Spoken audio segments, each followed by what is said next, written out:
The bedroom air felt stifling, heavy with the lingering sweetness of her lavender perfume, cut by something harsher, like smoke clinging to someone else's coat.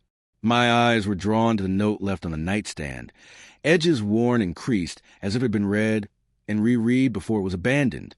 "You're free now, James. I've opened our marriage. Do what you want." Sarah's familiar handwriting sliced through me like glass.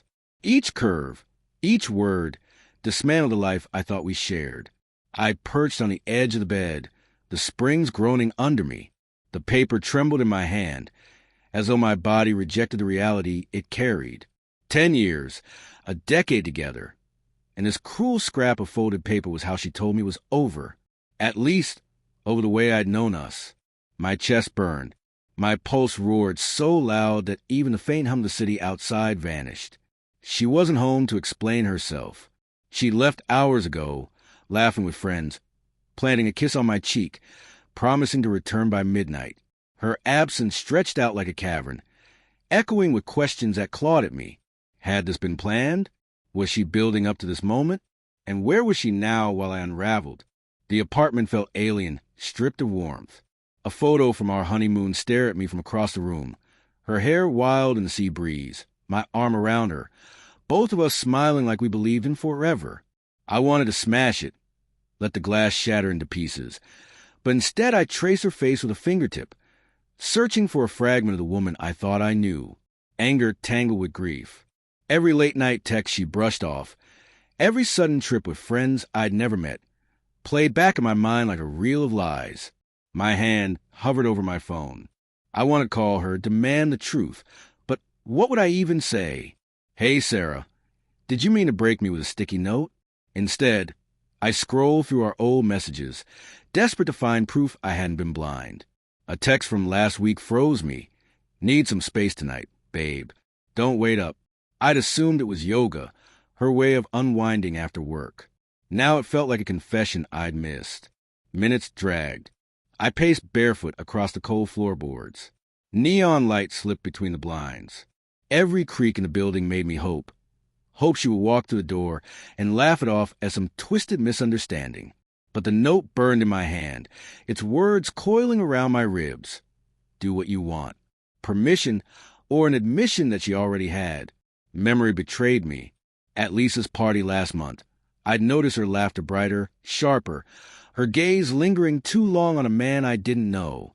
His whisper made her blush. Her hand brushed his arm. She looked at me afterward, checking if I'd noticed. I had but dismissed it, told myself she came home with me. Now the memory replayed, tainted, every detail sharper, every ache more vivid. I needed answers. The silence pressed down. Her laptop sat on the coffee table, metallic and patient. My hand shook. Snooping was a line I'd sworn never to cross. But hadn't she crossed one first?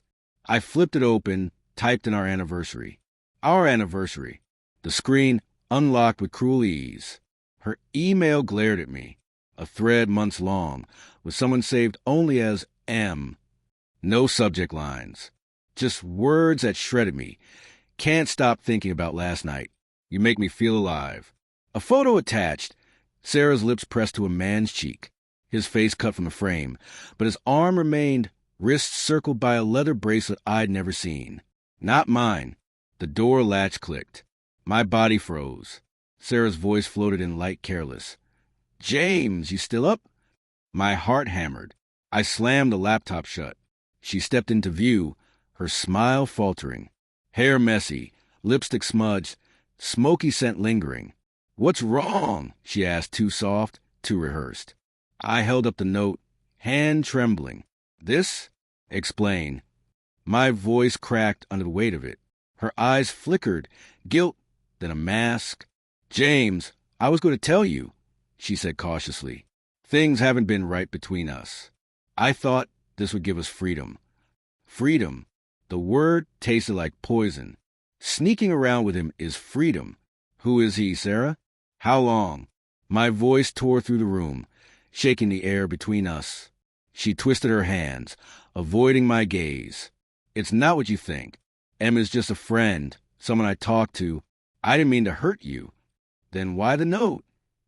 I demanded, stepping closer, voice breaking with every word.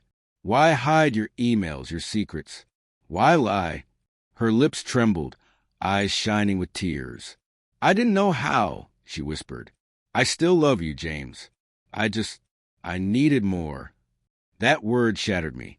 My laugh came out hollow, broken. 10 years, Sarah. 10 years of my life. Everything I gave, and you needed more. Rage boiled beneath my skin, but instead of screaming, I turned away. My eyes landed on the laptop again. An idea formed, sharp as glass. Fine, I muttered, flat, dangerous. You want an open marriage? Let's make it fair. I pulled out my phone, opened an old dating app, and started typing. Her breath hitched. James, what are you doing? You said I'm free. My thumb pressed publish. So I'm doing what I want. Her face drained, panic finally breaking through. Stop. Please. You don't want this. You're just angry. Angry. I laughed again, bitter and jagged. You tore me apart, Sarah. Don't tell me how to feel. The silence thickened. Her phone buzzed on the counter. We both looked. One name flashed across the screen, Michael M. My blood froze. Michael. The co-worker she swore was just a friend. The bracelet. The messages. The truth slammed into me. I met her eyes, voice stripped of warmth. You're free now, too. I grabbed my jacket and walked past her. Her lips parted, searching for words. I didn't wait. The door slammed behind me, echoing into the night, leaving me hollow and raw.